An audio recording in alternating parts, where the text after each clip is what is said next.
7 o'clock here on a Thursday night, and we're joined by our State House insiders, our Democratic strategist Antoine Seawright, our Republican strategist Dave Wilson. Guys, thanks for being with us tonight. There's a lot to talk about. We're going to begin with that ruling today from a federal judge.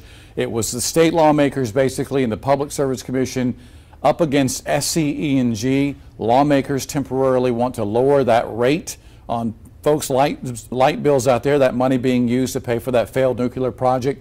SCE&G trying to get some sort of action to stop that rate cut.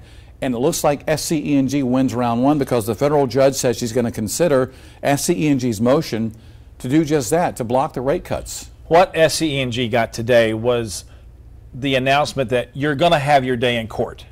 That was the first step. Now, does that mean that the argument is going to stand? That's the bigger question, because this was their move to say we are not going to stand by and just let the legislature tell us how we're going to be managing our rates. So that now begins the process. But JR, this is, as we talked about Tuesday night, this is one of more than a dozen lawsuits that are lined up in this entire argument, and this is going to be going on for quite a while. I don't think this is the end-all, be-all. Keep in mind, as I said Tuesday night, this entire process will be a marathon, not a sprint. And in any race, you don't win the race in the first lap. And this is not a one-lap race. I do think this lawsuit sends a message to the General Assembly saying, think about what we at the court take the politics out of our decision-making process, and we stick strictly to the facts of the case, the Constitution, etc. So I think it sends that message. While it may be a short-term win for SCANA from a public relations standpoint, from a long-term standpoint, after the appeals, after this process continues, we don't know how it's going to play out. So I think it'll be premature for us to say this is a win for the utility and a loss for the legislature or a loss for the ratepayers. Because keep in mind, most of what we talk about from the political standpoint is the arguments that are in the court of public opinion. That's right. Not the court system that looks at it from a constitutional standpoint. And SCE&G's argument has always been, this is based upon the laws that are in the state, and if you're not going to follow those, if you're going to create laws that go outside of constitutional bounds, we're going to take it to the court and let that court then decide on that. This whole process, you can call it the Lawyer Employment Act, because there will be a lot of lawyers who will be employed through all of this. Now, the judge, in making the ruling today, said that lawmakers were acting unconstitutional in all of this. What do you make of that?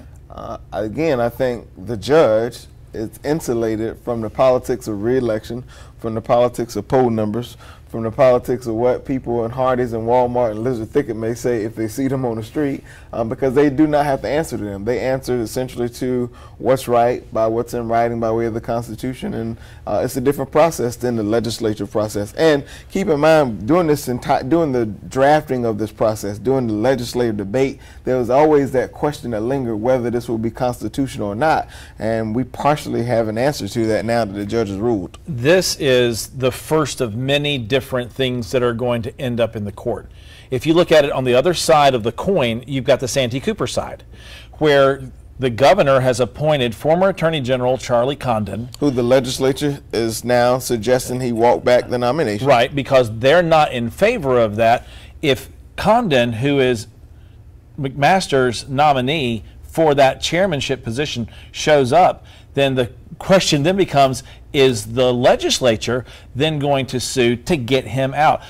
Everything that we're talking about right now, as Antoine rightly said, is the Lawyer Employment Act that is now going to be going on, and that's where the courts are going to be having a lot of say in this process. I know earlier this week the shareholders voted to go ahead and make that sale to Dominion Energy, but they also took a vote and they said that the top executives should not get the so-called golden parachutes, those millions of dollars worth of bonuses that they have put in a trust, $110 million to be exact. But at the end of the day, it looks like they're still going to get that money. That's the way it looks. Is one of those votes that I think was done for, again, public relations reason. It was a cute vote. It was nice that they got on the record saying that they should not have the money, but at the end of the day, it really doesn't matter. And as I said Tuesday night, because I want to be fair and balanced as we talk about this issue, according to a SCANA spokesperson, I'm not defending it, according to a SCANA spokesperson, that money was supposed to be used for transitional purposes, i.e. for people to have packages if they're laid off or jobs are lost during the course of the merger. The issue, though, that we talked about on Tuesday still lingers today, which is if you take a look at all the money they've been getting in, $37 million a month for years, you're talking a quarter of a year of the money that they have brought in from the ratepayers to pay for a defunct system that is not going to be built in Fairfield County anytime soon.